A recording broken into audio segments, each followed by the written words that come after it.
જય શ્રી કૃષ્ણ મિત્રો, હરિયમ કિચનમાં તમારું હાર્દિક સ્વાગત છે। તો આજે આપણે બનાવીશું રવાના ઢોકળા।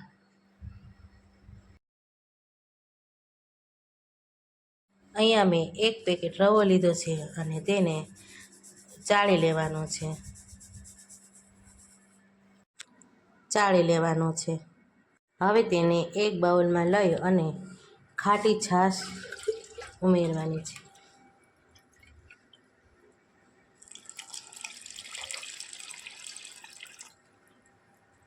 ખાટી છાશ ઉમેરી અને એક બેટર તૈયાર કરવાનું છે।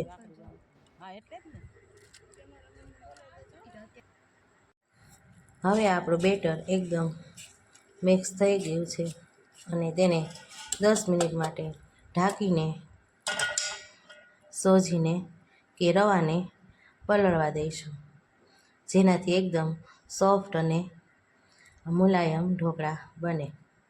હવે બેટરને 10 મિનિટ માટે ઢાંકીને રેડી કરીશું।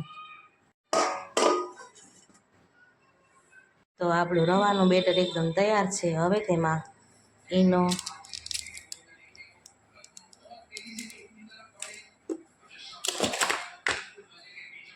મીઠું સ્વાદ પ્રમાણે ઉમેરી અને એકદમ મિક્સ કરી લઈશું।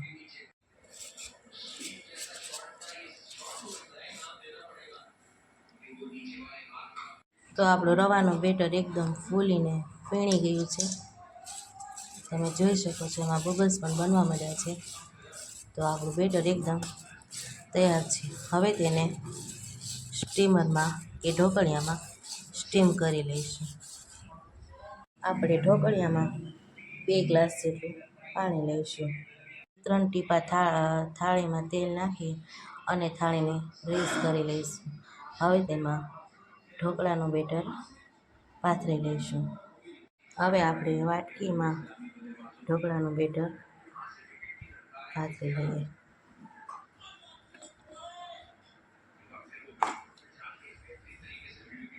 અડધી વાટકી જેટલું બેટર લેવાનું છે, પછી તે ફૂલે એટલે આખી વાટકી જેટલું ઢોકળા બનીને તૈયાર થાય છે।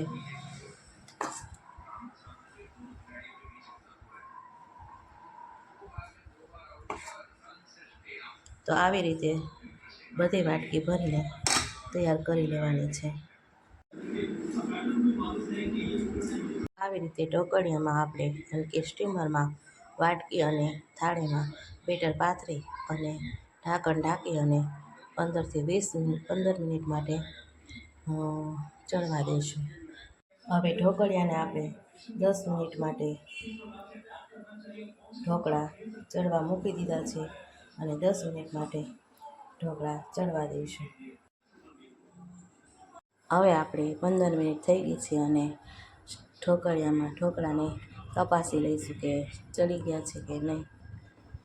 ઢાંકણ ખોલીને જોયું છે તો આપણા ઢોકળા એકદમ સરસ રીતે ચડી ગયા છે।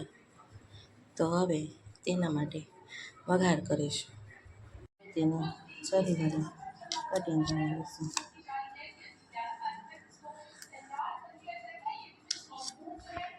હવે આપણે વઘાર માટે 2 થી 3 પાવડા તેલ મૂકીશું।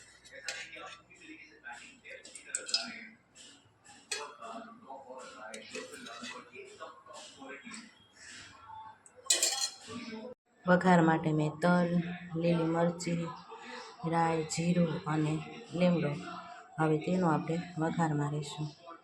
હવે તેલ આપણું એકદમ બરોબર ગરમ થઈ ગયું છે। હવે તેમાં રાઈ નાખીશું,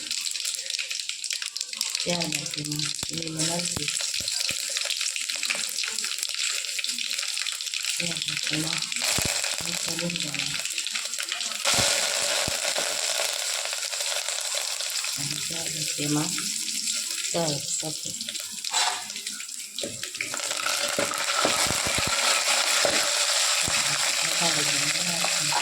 અને હવે તેમાં આપણે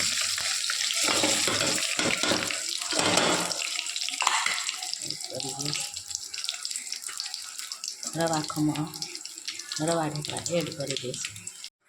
ત્યારબાદ તેને સરસ રીતે હલાવવાનું. જોવો છો મિત્રો, તો આપણા એકદમ વઘારેલા રવા ખમણ તૈયાર થઈ ગયા છે.